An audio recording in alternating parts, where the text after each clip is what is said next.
A jury found 30-year-old Leonard Morrison guilty of several charges, and that includes first-degree murder. He's accused of killing 2 people in Virginia Beach last June. Elise Brown is here with much more on the verdict and how much time he could be spending in prison. Elise. Potentially a very long time. Morrison could spend 2 life terms plus 28 years in prison.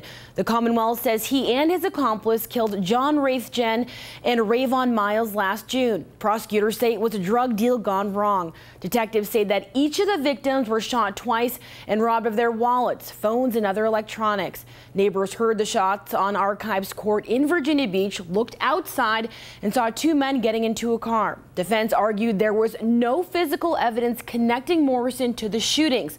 However, prosecution says both men made statements to detectives implicating themselves in the double murder.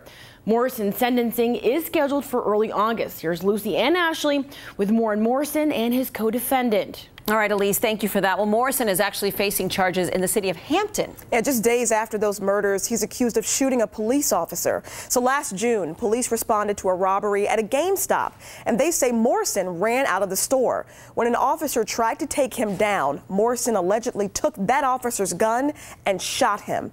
Now, that officer, who was wearing a bulletproof vest, survived. Another officer then shot Morrison several times, leaving him paralyzed from the waist down. So police say that Morrison was not acting alone when this happened. His co-defendant, James Gregory, will face trial in Virginia Beach on Tuesday. Gregory faces 2 counts of first-degree murder, 2 counts of robbery, 4 counts use of a firearm.